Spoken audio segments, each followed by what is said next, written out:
네, 사랑하는 국민 여러분, 그리고 존경하는 이하경 국회 부의장님과 선배 동료 의원 여러분, 인천 서구울 국회의원 이용우입니다.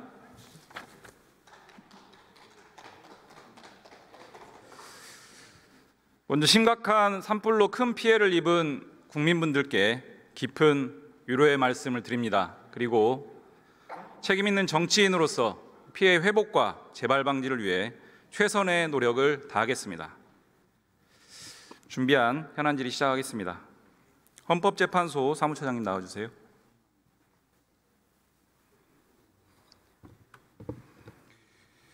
네, 수고 많으십니다. 최상목 권한대행 당시에 헌법재판소에서 권한쟁의 심판 청구 사건 위헌 결정을 했습니다. 맞죠? 권한쟁의 심판에 대해서 인용 결정이 권한 침해다라고 하는 것을 확인했고 헌법재판소법 기속력에 따르면 임명해야 될 헌법적 의무가 구체적 자기 의무가 발생하죠. 지금 그게 이행이 안 되고 있습니다. 매일같이 위헌 상태가 지속되고 있는 상황 맞죠? 지금 이행이 되고 있지는 않습니다. 위헌 상태가 계속 지속되고 있는 상황 맞죠? 지금 그렇게 말씀하실 수 있겠습니다. 명확하게 말씀해 주세요. 위헌 상태입니까 아닙니까 지금? 헌법재판소 결정에 따르면 그 국회의 헌법재판소 구성권을 침해했다고 결정을 했습니다. 그것이 그 헌법재판소 결정문의 결론입니다. 그게 위헌이지 않습니까? 그 내용에 보면은 헌법상 그 임명해야 될 의무가 있다고 판결문에 기재되어 있습니다. 한덕수 총리 결정에서도 마찬가지 내용 다시 한번 확인했죠. 헌법재판소에서 그 내용에서 이제 임명하지 않은 것이 이제 헌법과 법률에 위반된다는 기재 부분이 있습니다. 네. 헌법재판소 결정문에 따르면 국회 선출 재판관에 대해서는 대통령 또는 대통령 권한대행이 임명할지 여부를 결정할 재량권이 없다라고 못을 박았죠. 국회 추천목에 대해서는 국회 선출요. 국회 선출목에 대해서는 그 자격 요건이라든지 그리고 그 의회 민주주의 절차상 하자가 없다면은 그 임명을 해야 된다는 설치가 있습니다. 여야 합의를 이유로 임명을 거부하는 부분에 대해서도 정당한 이유가 되지 못한다라고 못을 박았죠. 이유 부분에 보면 그런 부분이 나와 있습니다. 지금 위헌 상태가 한덕수 대행, 최상목 과거 대행에 의해서 계속적으로 이루어지고 있었는데 지금도 위헌 상태이고요. 이런 부분들 헌법재판소의 자기보호 차원에서 강구할 수단 있습니까? 헌법재판소는 헌법에서 부여된 권한에 따라서요. 그 사건에 대해서 의사를 밝혔습니다. 더 이상 강구할 수단이 없습니까? 지금 그 의원님께서 말씀을 하시는 바와 같이 현실화되고 있지 않기 때문에 지금 헌법에서 부여된 권한 범위 내에서 재판소로서는 어떠한 조치를 취할 수 있는지 저희들이 여러 가지 사정을 지금 종합해서 살펴보고 있습니다. 임시지휘 가처분 심리하고 있습니까? 현재 사건이 접수돼서 심리 중에 있습니다. 헌법재판소는 말씀하신 것처럼 헌법재판소 구성권이 지금 침해되고 있습니다. 위헌적인 대행들의 행태로 인해서. 맞죠? 그 사건 결론에 보면은 국회의 구성권을 침해했다고 밝힌 바가 있습니다. 그러니까 헌법재판소 구성권이 지금 침해되고 있잖아요. 두 대행의 위헌적 행태로 인해서. 그죠? 국회의 권한을 침해했다는 것이 재판소 결론입니다. 과거 이강국 헌재 소장이 이런 부분들과 관련해서 공석인 재판관 임명에 대한 입장 표명한 적 있죠? 그렇게 기억합니다. 지금 그렇게 헌법재판소 입장 표명할 의사 없습니까? 현재로서는 헌법재판소 재판관 임명이 안 됨으로 인해서 제대로 된 구성이 완전하게 이루어지지 않고 있잖아요. 그런 책무를 할 수도 있는 거 아닙니까? 헌법재판소도. 그 부분에 대해서도 종합해서 저희들이 검토 중에 있습니다. 들어가시면 됩니다. 공수처장 나와주세요.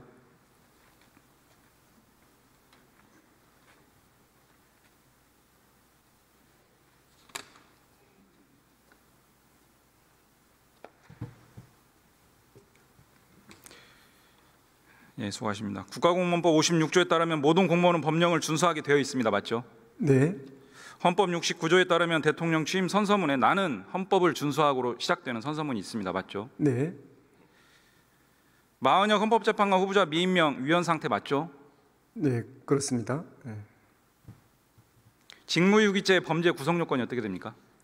뭐 직무를 유기한 그에 대해서 처벌하도록 되어 있습니다. 그 의도적으로 뭐 지금 이 사건에서는 헌법상의 그 의무를 위반한 경우에 어떤 요건을 갖추면은 성립하겠습니다. 헌법재판소가 두 차례에 걸쳐서 이런 미임명 행위가 위헌 상태라고 하는 것을 구체적으로 지적을 했습니다. 알고 있죠? 네, 그런 헌법재판소의 결정이 있었습니다. 헌법상 구체적 자기 의무를 이행하지 않는 것이다라고 명시했습니다. 그렇죠? 네, 헌법재판소법 기속령에 따르면 임명해야 될 의무가 또 발생합니다. 맞죠? 네, 이런 헌법재판소의 결정과 법률상 구체적 의무를 계속 이행하지 않고 있습니다. 직무유기죄 범죄 구성 요건에 해당되는 것으로 보입니까? 그런 부분에 대해서 지금 고발이 접수되어서 저희들 수사 착수하였고 지금 헌법상의 그 의무 위반과 관련하여 확정적인 판단은 수사 이후에 하시겠지만 네, 이릉 직무유기죄 구성 요건에 해당된다 이렇게 보여집니까? 네, 그런 부분에 대해서 수사 착수하였다는 말씀으로 대신합니다. 네. 지금 최상목 과거 대행과 지금 한덕수 대행에 대한 직무유기죄 다 고발되어 있습니까? 네. 수사 상황이 어떻습니까? 지금 수사 뭐 초기 단계지만 그런 의원님께서 지적하셨듯이 헌법 배당이 의무 됐습니까? 위반과 관련해서 수사 의지를 갖고 수사에 임하고 있습니다. 법과 원칙에 따라 그 수사하겠습니다. 두 사건 다 배당이 됐습니까? 배당되었습니다. 네. 중대 사건입니다. 아시죠? 헌법재판소 구성권이 침해되고 있는 상황이고요. 헌법기관이 헌법재판소의 운영에 차질을 빚는 사안입니다. 신속한 수사가 필요합니다. 네, 의원님 말씀 유념하겠습니다. 네.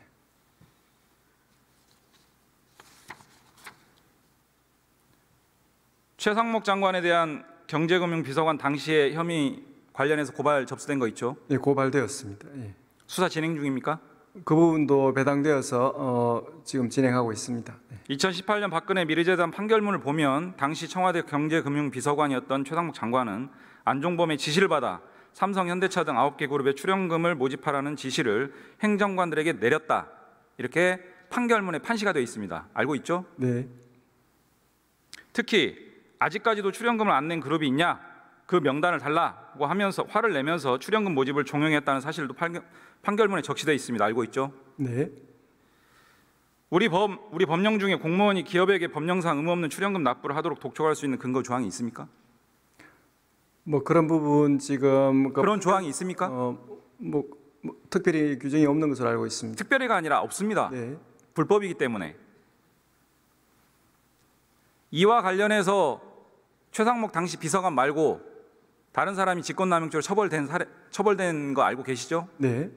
이런 상황을 종합하면 최상목 현 장관의 직권남용 여지 충분히 있다고 보이는데 어떻게 생각합니까? 뭐 그런 부분 지금 고발되어 있으니까 제가 뭐 결론을 말씀드릴 수는 없고 의원님 말씀 유념해서 또 범죄 성립 여부에 대해서 검토하도록 하겠습니다. 고발 사항이 특가법상 뇌물죄, 특경법상 공갈죄 맞습니까?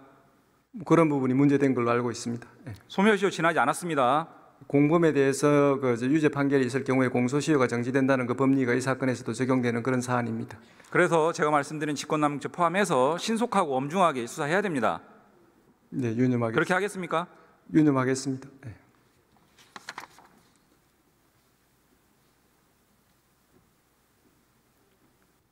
공수처는 심우정 총장, 조태열 외교부 장관 관련 사건 고발 지금 수사 배당을 했죠. 네. 이 사건도 마찬가지입니다. 가감없이 수사해야 됩니다. 청년 세대들의 박탈감을 불러온 사건이고요. 상당한 의혹이 있습니다. 분명하게 들여다보시고 필요하면 강제 수사까지 진행해야 됩니다.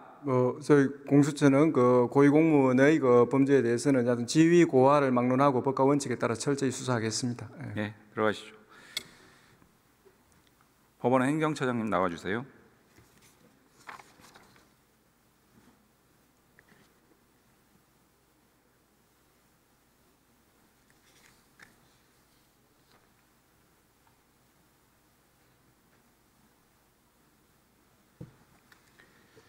네, 수고하십니다. 조희대 대법원장이 24년 11월 26일 마용주 부장판사를 대법관 후보자로 임명 제청했습니다. 예. 128일이 지났고요. 윤석열이 직무정지 되기 전에 국회 임명동의안을 제출하고 국회에서 임명동의안이 가결된 지 벌써 97일이 지났습니다. 예. 그럼에도 한덕수, 최상목 두 대행이 아직까지 임명하지 않습니다. 어떻게 생각하십니까? 의원님 잘 아시다시피 대법원의 대법관이 적시에 임명되지 않으면은 상고 사건의 처리가 지연됩니다. 그 결과 많은 사건의 확정이 지연되고 그렇게 하면은 권리구제 실현이 늦어지는 국민의 피해로 돌아가게 됩니다. 이런 점에서 저희들도 속히 마영주 후보자에 대해서 임명 절차가 이루어지기를 고대하고 있는 중입니다. 다만 말씀하신 그 쟁점에 대해서는 저희가 알기로는 최상목 전 권한대행에 대해서 탄핵소추안이 발의가 되어서 결국 이제 헌법재판소의 재판 사항이 될 것으로 보이기 때문에 그 기사항의 말씀은 좀 드리기 곤란한 사항인 것 같습니다. 헌법상 대법원장에게는 대법관 제청권이 있고 국회는 임명 동의권이 있습니다. 맞죠? 예. 앞서 말씀드린 최상목 권한대행에 대한 권한쟁의 심판 청구 결정문의 취지에 따르면 대법원장과 국회도 대통령과 함께 대법원 구성권을 갖는다, 이렇게 볼 수도 있겠습니다. 동의하십니까? 예, 그런 견해도 가능하기는 있습니다. 이 마용주 대법관 임명하지 않는 것은 굉장히 기이합니다. 사법부 수장이 임명 제청했고 당시에 행정부 수반이었던 윤석열 대통령 입장에서 임명 동의안을 국회에 제출했고 입법부가 국회가 의결까지 했습니다. 그래서 그 이후에 직무정지되어서 권한대행이 들어와서 임명하지 않고 있는 꼴입니다. 권한대행들이 대한민국 3부 수장의 의사결정을 다 무시하고 있는 꼴입니다. 이해되십니까? 예, 말씀하신 그런 취지로 그런 절차가 이루어졌기 때문에 저희들은 속히 임명될 것을 있을 수 있는 일입니까? 말씀드렸지만 그 부분의 당부에 대해서는 지금 이제 탄핵소추안 당부에 대해서 말씀하셔야죠. 저희들이 재판 사항에 대해서는 재판 사항이 아닙니다. 예, 의원님 말씀 취지는 이야기 적법합니까? 다시 한번 말씀드리지만 그 부분에 대해서 저희들은 속히 임명이 되어야 한다는 입장이지만 현재 탄핵소추안 발의에 따라서 재판 사항이 되어버릴 것으로 보기 때문에 그 직접적인 구체적인 답변은 드리기가 곤란한 상황인 것 같습니다. 당시 대통령이 대법원장 임명 제청에 동의해서 임명 동의안을 국회로 보냈습니다. 그렇게 생각합니다. 그 이후에 권한대행이라는 사람이 대통령이 임명 동의안까지 보낸 내용을 대통령의 의사에 반해서 지금 거부하고 있거든요. 이게 이해되는 상황입니까? 그래서 저희들은 속히 임명이 되기를 기다리는 중이라고 말씀드렸습니다. 이런 상황이 일반론에 비춰보면 직무유기죄에 해당된다고 보여집니다. 어떻게 생각하십니까? 예, 아까 말씀드린 바와 같은 취지로 지금 이제 법적인 쟁점 사항이 되었기 때문에 제가 답변드리기는 한계가 있는 것 같습니다. 이해해 주시기를 부탁드립니다. 마지막으로 마용주 대법관 미임명에 대해서 한 말씀 해주시고 들어가시면 됩니다. 예, 국회에서 또 저희들 대법원장님이 제청하시고 또 대통령께서 그 제청을 받아들여서 국회 임명 동의를 요청했고 또 국회에서도 임명 동의안에 대해 의결을 했습니다. 그만큼 그 자질이 충분히 검증된 분이라고 생각합니다. 속히 임명되기를 저희들 기다리는 마음이라고 다시 한번 말씀드리겠습니다. 네, 들어가시고 법무부 차관 나와주세요.